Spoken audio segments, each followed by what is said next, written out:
Okay, this is about the millionth take of this thing that I've done here. I'm having a lot of problems getting this thing rolling properly, but it's the INTP in depth by me, and I'm gonna do it shortly here. I want to begin with a little bit of a preface, which is to say, or a disclaimer. This has the potentiality of being, or has the potential of being, a little on the dry side because it's a little dense, maybe. I'm hopeful that real INTPs who are watching this are going to not be bothered by that at all, and they're going to find it interesting and worth the time and energy to put into watching it. But I also know that when I watch my super technical videos later on, I find them boring. I'm just like, ugh, it's too much TI. So I'm going to try to keep this as lively as possible. One thing I'm going to do to keep the action moving is stop this disclaimer right now. And the other thing I'm going to do to keep the action moving is put a little background music on. Should be the right level. Like I said, this is a millionth take of this. God damn it. Eric, stop. Stop being lame. Okay, so let me pull bong ramp. I should have done this first, but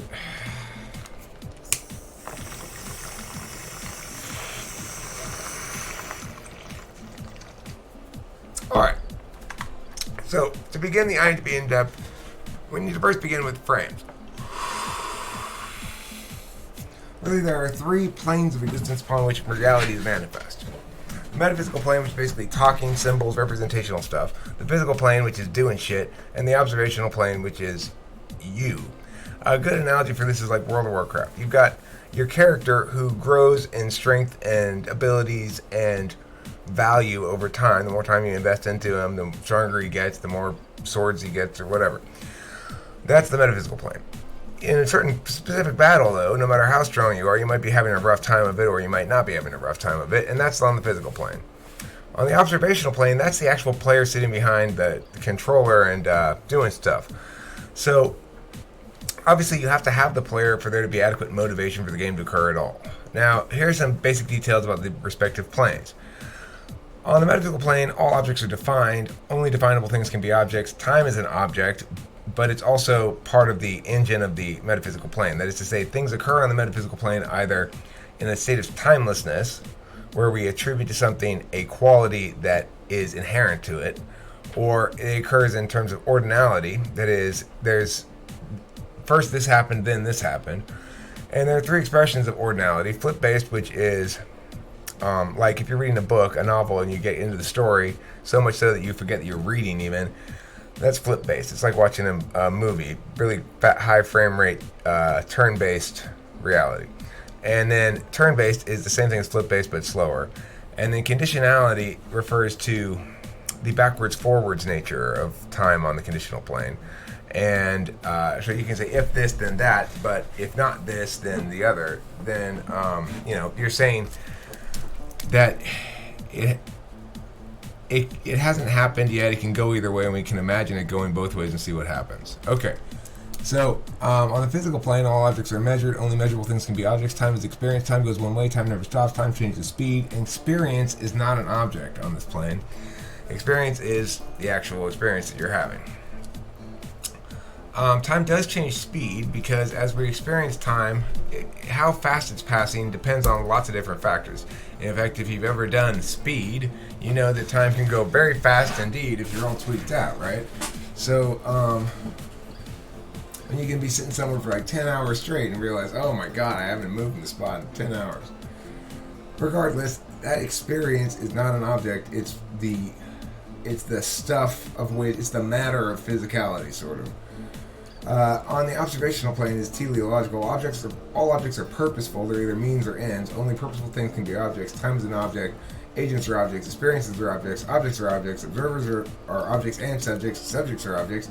Purpose itself is not an object, however. It's a force vector and a metric. So, more about the planes. On the metaphysical plane, experience comprises the evolution of meanings. Time equals relative ordinal position. Timelessness, presumption that time is not a factor or is non-determinate. This is why the fact that we have conditionality is contraindicative of determinism. By the way, on a little bit of a side note here, conditionality, presumption of free will, contraindicative of determinism. Objects are equal symbols and are subject to definition. On the physical plane, experience comprises sensation and attention is real time. Time equals experiential fabric. Timelessness doesn't exist but can be understood by unconsciousness as being knocked out, not like as in like the Jungian unconscious. Causality means that every choice is final. Anything that's not final is a conditional conclusion, not a choice. Time goes one direction. Objects equal things that have measurable attributes. The observational plane comprises the real metaframe, the illocutionary frame. Linkage back to purpose is necessarily a part of every attentional variant. Both planes rely upon a single self, back to which each sources, assumes, ignores, etc. accordingly. Each function is a way of linking either the world or meanings about the world back to the observational plane and vice versa. We generally must assume this plane to do any meaningful work on the metaphysical or physical plane. It should say or physical. In other words, to be objective and consciousness, to be objective about consciousness, we must pretend that attentional variants exist outside of any individual's expression of such in order to render concepts of them and make them useful as objects of analysis. Or another way of putting this is all observational plane realities are realized on either the physical or metaphysical planes. So for the purposes of analysis, we can basically ignore the observational plane. You might say, if you were trying to parse it out with a three-plane model, that SI and FI link back to the observational planes. But really, they all link back to the observational planes, and it's just that FI and SI source the observational planes more directly than the other functions. But even then, they only realize what they glean from it on a physical or metaphysical level, so we can ignore the observational plane for the purposes of analysis, more or less. Alright, so the INTP, that stuff is all prerequisite material for the INTP. I'm going to change songs now. I'm getting tired of this. So let's go on to this. This is just like random jamming out over a beat. Okay, so quick glance function and aspect guide for the INTP. I call the INTP the turn-based double knower because that's what they are. They're operating as a turn-based judger. So, in other words, they judge things on the metaphysical plane for legitimacy. It's their nature. They're a logician. The observer is a logician by nature in the INTP.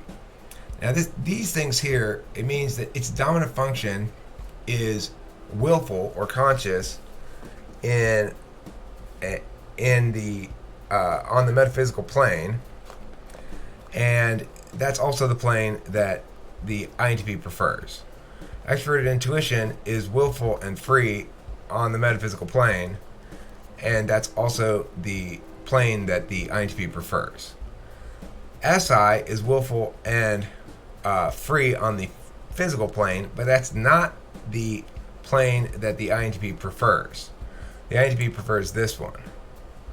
FE is free on the same one that it prefers. So in other words, this is a balanced type. Its dominant function aligns with the majority. If you were like an ISFJ, your dominant function does not align with the majority. It's a physical function first, and the rest of your functions are metaphysical in the willful stack. So that's a different kind of type. But ENTP and INTP and a lot of the intuitives, I guess, or I don't know. But regardless, ENTP and INTP, we're both balanced types in this regard, or natural types, you might call. If we look at the unconscious side of the stack, then you've got TE. It's naturally goes here, but INTP prefers the cross-time side, okay? And I have another graphic to explain all of this stuff here in a second. But this is the most important one. NI in the 6th slot, it's free and preferred reflexively in cross-time. And this is what makes the INTP a double knower. Because this being in the 3rd slot means that even though they prefer this aspect of it, so in other words, their constrained aspect is strong, but their free aspect is their weak aspect. It means that they've got a double knowing function here. One of them's constrained and one of them's free, but the free one's reflexive and the constrained one's willful. And that's exactly what you want to maximize the ability in a given function area. So that's why they're a double knower. They've got metaphysical SI, and they've got metaphysical NI, and the metaphysical NI is reflexive and free. So that means it doesn't require any will. To the extent that something is constrained, it's going to be more impactful when it has will. Here's another graphic to explain this. So what you're looking for is blue and green. That's going to be a strength area if you get blue and green. So you can see, where does they have blue and green also? Well, they have it on the physical aspect of SE, which is the natural aspect of SE. It's also their preferred aspect because it's the 7th slot, which is why INTPs are so incredibly shitty at this. It's their weak aspect of their weakest function and their non-preferred aspect. So it's it's a weak aspect of a function that's naturally on the other plane, and they don't. So as a consequence, this is incredibly weak. What does this constitute? This means taking physical action on the metaphysical plane. That is, it's, for example, disrupting the flow of, like Trump does in debates. He makes some sort of expletive or ejaculation, you might say.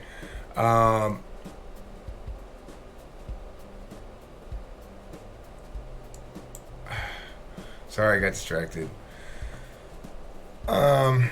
When Trump interjects something in the middle of a debate to throw off the metaphysical flow of the other people, that's an example of physical action on the metaphysical plane, disrupting the metaphysical plane with physical action. An example of metaphysical action on the physical plane would be like this. This is best exemplified by a time when I had this conflict with this Marine guy. This Marine guy had SE blue right here. You know, it was like all blue green right here. And I have all blue green right here. And we came in direct conflict to each other, and he won the battle. But the way it ended up playing out is very exemplary of the distinction. So he got out of his car and started walking towards me, and I said, "Are you going to use physical violence?" I don't know. I just could tell he was not somebody who he was somebody who was probably going to use physical violence, and he stopped in his tracks. Right. So I did what I do. I did metaphysical action on the physical plane. I interrupted his physicality with words, and then he started walking towards me again, and I made the mistake of repeating it instead of saying something different. I should have said, "I will call the cops. You will go to jail." And that would have won the battle. But instead, I just repeated what I had said before, and that didn't work on him a second time. And he, with blue-green here, proceeded to walk right up to me, slap me, and knock the glasses off of my face, and then walk back to his car before I even knew what happened. So that's an example of our respective things. I'm inning on the physical plane down here. He's SEing on the physical plane down here. Okay? Now, I'm the best type at inning on the physical plane, which is to say, taking metaphysical action to disrupt the physical plane, as I attempted to do there. But that's not its natural place, okay? So he has an advantage there. He's quicker in real time because the natural place of any is up here.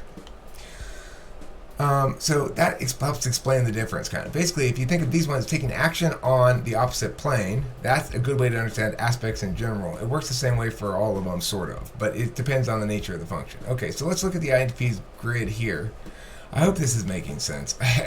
I understand what I'm talking about, but I'm not sure I'm explaining it all that well. It's kind of complicated. I wish it weren't. It should be simple, but it's as simple as I can get it. First slot, TI, metaphysical plane is the free plane. The nature of the function is to deliberate. The strong aspect for the INTP is also the free aspect, that is to say, the naturally occurring plane of the thing. The weak aspect is the constrained aspect, and the valuation manner is implicit. In other words, because it's their first function, it's their implicit value. That means everything has to resonate on some level by a TI for it to be worthy of your attention at all. And the observational nature is to get information. Okay, and so TI for the INTP is an area of maximal observational expression. So you express yourself as an individual maximally with this. The second function is extroverted intuition, and its free plane is the metaphysical plane. The nature of the function is to improvise. The strong aspect is free. The weak aspect is constrained. Valuation manner is instrumental. So this is an instrumental value only for the INTP. That is, say, its maximal observational utility. When it ceases to be useful, it ceases to be of value. So creativity is only of value insofar as it's useful to the INTP on an observational level. That is, say, links back to their purpose. It links back to their inherent teleology. In the third slot, SI is the physical plane, is its natural free plane, and the nature of the function is to review. And the strong aspect in this instance is constrained for the INTP. What does this mean? It means that they like SI on the metaphysical plane. They're better at the creating a character over time part and the story aspects of SI, and a little bit of the schedule-y stuff and keeping track of where you're supposed to be when and yada yada yada. They're better at that end of it than they are at the physical end of it, knowing how their body feels. So they're going to be particularly weak probably at that. In fact, they're going to be like the ENTP, prone to sitting in weird positions for an hour and going like, why am I sitting like this? I'm really uncomfortable. Because that's their weak aspect, and it's the natural aspect of SI. So they're kind of, by focusing on the constrained aspect of their strong aspect, they're kind of double hurting themselves in that area, sort of, is a way to think about it. It's a scoring valuation. So because you're using it as scoring, it's especially prone to, or it's especially well matched with its constrained aspect. That is to say, statuses. The status aspect of it is where SI is most comfortable for the INTP, and so that means because they're paying attention on that turn-based level, they're not paying attention real time, and thus they're not really very aware of their own bodily state when they're tired, when they're thirsty, when they're hungry, all that kind of stuff. Observation, the observer via SI receives information. If you think of all functions relate to put, get, and receive information, and it's an area of maximal observational worth. So in other words, you feel as though as a human being you're better when your third slot SI is, you feel more whole and realized when you're working well on this spot right here. The strong constrained aspect of SI, the metaphysical aspect of SI. Okay, now in the fourth slot, which is a weak function for everybody, is your FE, and the free plane is metaphysical. That's your strong aspect of it. So you're better at this than you are at this by a substantial amount. Because this is both the weak and constrained aspect of it, you're pretty good at managing FE over time. In other words, people do like you, and you do successfully construct a narrative of self in general that is satisfactory to you. But in real time, you're going to be not very good at FE. You might find yourself not getting what you want to say out because somebody's more extroverted, keeps talking, and by the time you've deliberated and decided what you want to say, the moment has passed. That might happen to you all a lot in real time. That doesn't mean that people don't like you or think lowly of you over time, and that's because this is going to be substantially stronger than this. Okay, the valuation manner is deprecative and delegative. You'd like for both aspects for you to delegate. On this aspect, you're going to be deprecative. In other words, you're going to sort of say, well, it's not worth anything anyway, and also, I'm okay with not being very good at that. If you want to criticize me about that, fine, I don't care, because that's not something that's important anyway. For you, FE is going to be a receive function first. Is my thought at the moment, okay? Because, look, these interface functions both, I'm going to get rid of these, actually. These interface functions both do all three. Now, exactly which one they're going to prioritize, I'm not sure. I've been thinking about that a lot. But the TE and FE put, get, and receive. They're interface functions, and they sort of connect the other functions. So I'm going to leave that blank. Anyway, the area for FE of you is minimal observational worth. In other words, or minimal willful observational worth or conscious observational worth. In the fifth function, TE physical is its free plane. And the nature of the function is to solve things. It's a solvency-driven function. I should put some more background music on. Let's see. This is just drums. We'll let these drums roll for a bit.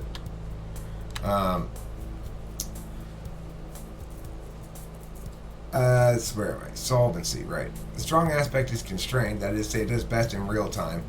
And the INTP prefers it in turn-based.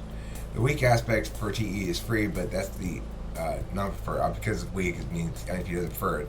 The evaluation on this is ignored. More or less, you understand. There's a reflexive judging of others via TE standards. So it's an area of maximal subjective worth. They say subjects being not objects and not yourself, the observer. Sixth, NI. This is naturally its free plane is metaphysical. That's its nature of the function is distillation, and it's also the strong aspect of what normally is countervalued.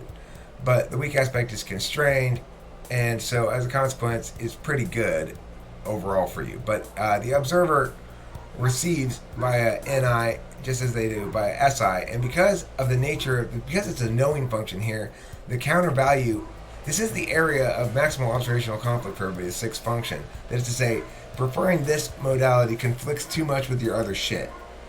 Like, you use the tool function coming up with new ideas, so distilling things down to a singular seems to be counter indicative of that, except the reality is it's not.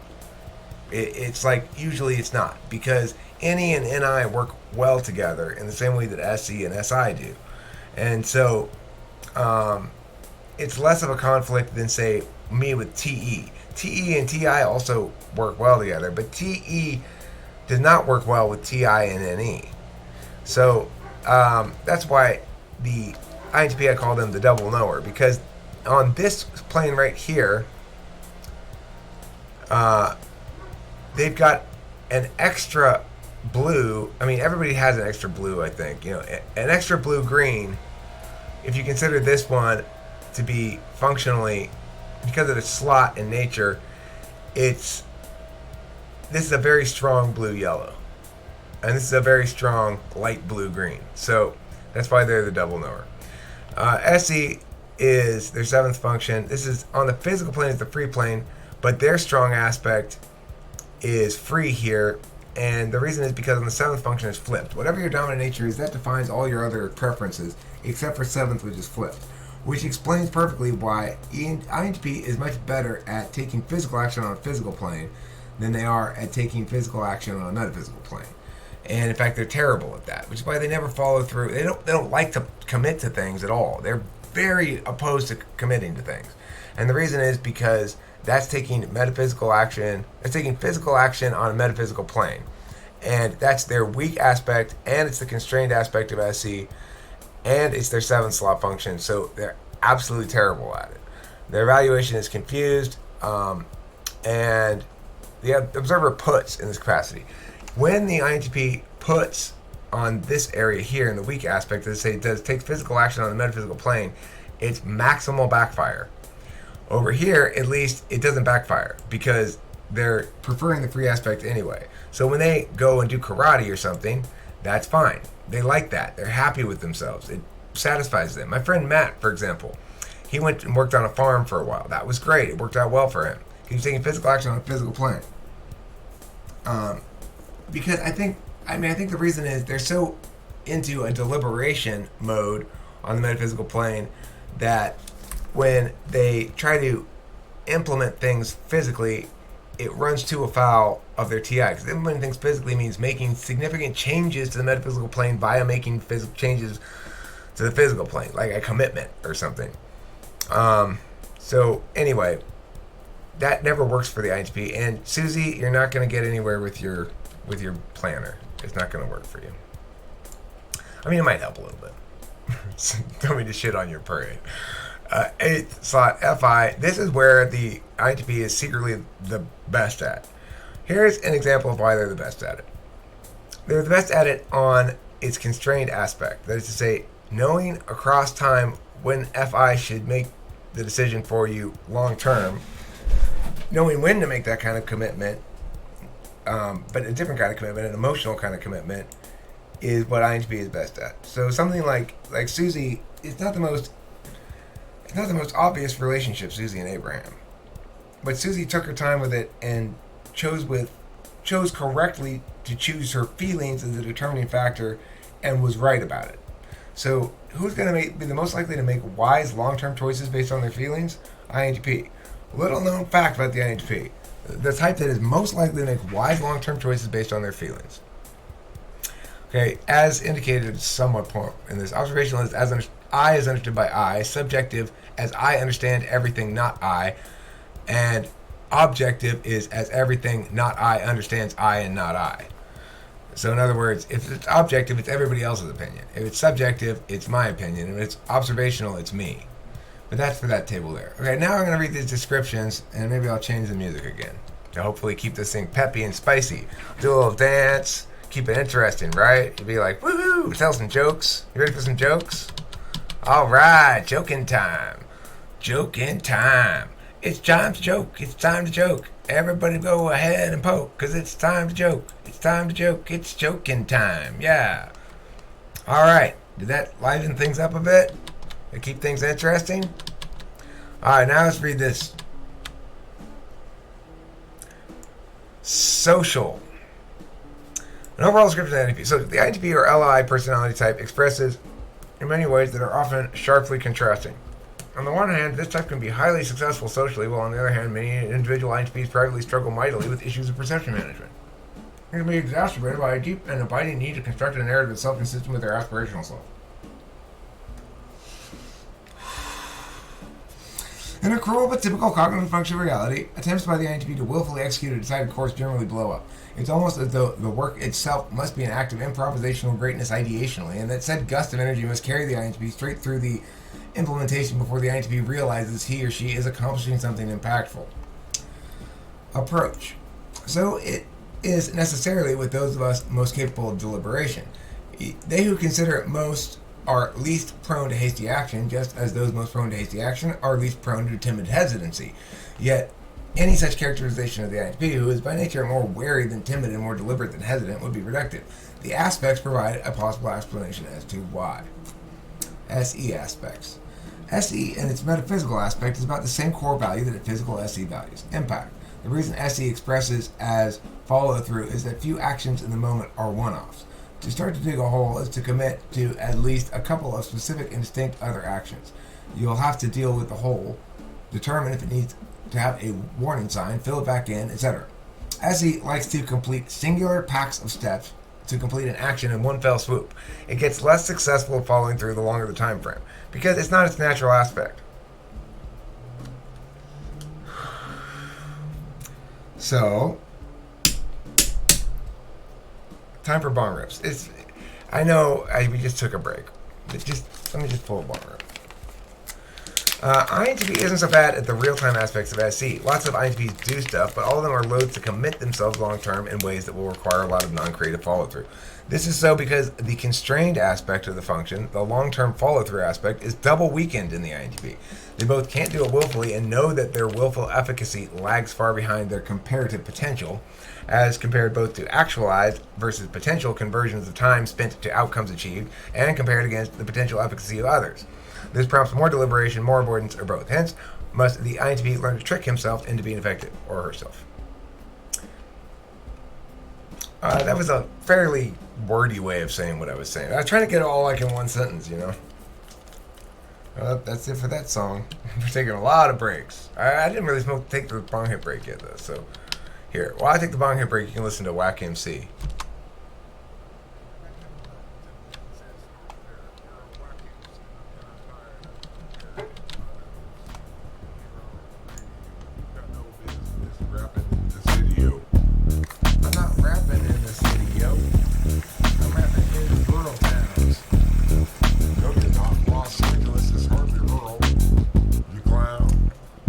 You're jealous, perhaps you're projecting, perhaps you think that you were projecting.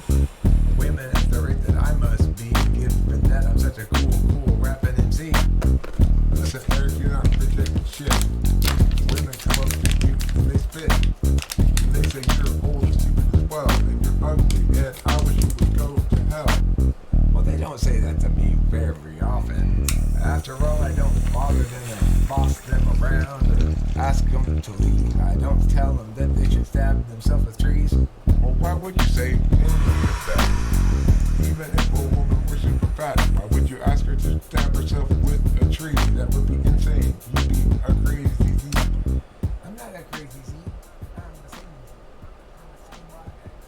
Okay, there we go. Where were we?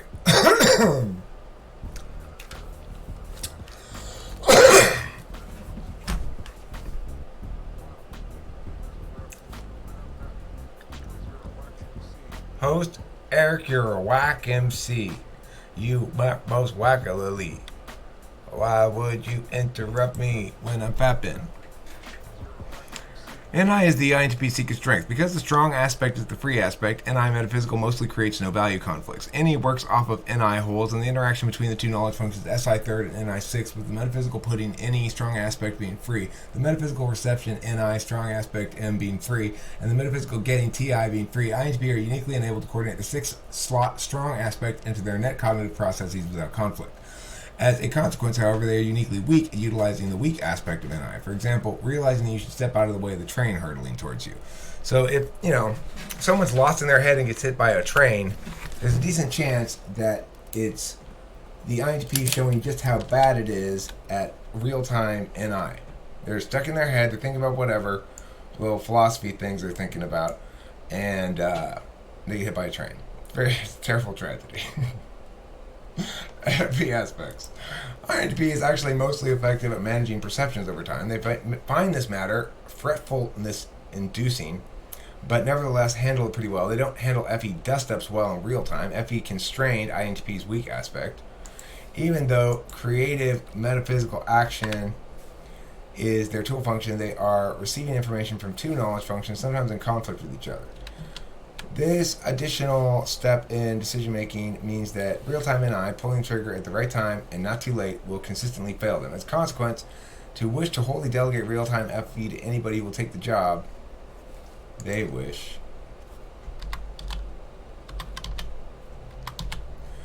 and would prefer to delegate cross-time FE to a competent other, such as an ESFJ. One of the trade-offs INTP makes in exchange for double knowing is single nature. INTP in theory could be good at the physical aspects of TI, but instead becomes better at both aspects of FI, as physical TI usually fails to pay off because the INTP fails to concretize physical TI in real time by SE physical action, or physical action on the metaphysical plane, which is their weakest area.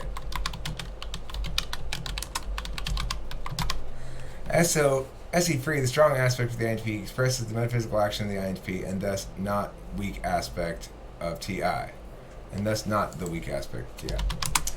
TE ignored. This is ignored but useful in the constrained aspect. Because the constrained aspect is strong and ignored, INTP mostly is very effective in any sort of abstraction that also calculates against utility, for example, coding. FI aspects. This function is balanced and insecure. Most of the meaningful impacts INTPs do make upon the world are realized by this function. Socionics calls the 8th slot function a role function. It's a pretty good name. Just as INTPs are actually very good at the constrained aspect of SE while concurrently insecure and uncertain about it, so too, Jesus, Eric, you're a sloppy mess. So too, INTPs about the constrained aspect of FI. INTP understands when and how to use their own authentic feelings across time to make a decision. They get that better than any other type. NE aspects. Terrible physical NE. Just awful. Keep power tools away from them. Amazing metaphysical NE. Listen to them when they say, I think I have a resolution to this matter, or I have concerns about the legitimacy or consistency of this matter.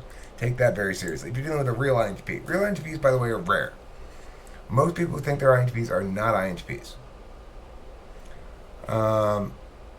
Note that I don't know if that applies to you or not, specific viewer, but I tell you who's an INTP is that lady who comments, Rosalind? No, not Rosalind. What is her name? I don't know. Some chick who was commenting on the evolution stuff and on some other stuff as well. I forget what her name is. And she suggested virally encoded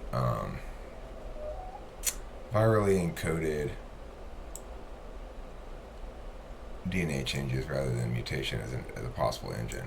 And I thought that was very clever indeed. So anyway, regardless, note that this goes beyond a mere taxonomy and begins to model the mechanics of the processes by way of establishing relative relationships to other elements within the model. An empirical linkage would include measurements in units of total hours attending over total hours awake, total examples of language that correlates with the a function aspect over total examples of language would maybe work too. I need to think about assessment more still. I don't know exactly how you empiricize this, but it's possible to empiricize it for sure. The thing that the SI polar people tend to forget when talking about functions is, and generally NI people tend to over understand when talking about functions, is they forget that there are a finite number of hours in the day. So it's something that, you habitually choose to spend certain numbers of hours of the day doing certain kinds of things. Like, how many hours of the day have I spent deciding to do this shit? I don't even know how long this took, really. I'm not sure. I just started messing around with it and then it just got done. I don't know. Pretty good. I did a pretty good job. Alright, if you think I did a pretty good job, please like and subscribe, as they say in the YouTube community. And if you think I did a shitty job, please thumbs down and subscribe. And leave a comment if you'd like. If you think I'm wrong about something, I'd love to hear that. If you agree with something or have a good example of it, that would be great. I'd like to see confirmation. If you have experience, listen. The thing to remember is, I don't necessarily know whether you as a commenter are actually an INTP when you say you're an INTP or not. So if you're giving me examples contrary to what I'm saying, because you're an INTP and you don't act like this, then that might be a little bit. It's gonna have limited. I'm gonna have limited knowledge of what to do with it. Should I take it seriously or not? Because I don't know whether you're actually self-typing correct. So I don't know what other sort of comments people might leave that could be useful besides that. But whatever you think of, use your second function in E, and I'd love to hear comments of any sort that either verify or falsify things I'm saying. Thanks for watching. Thanks a lot, and don't forget to eat plenty of cheese.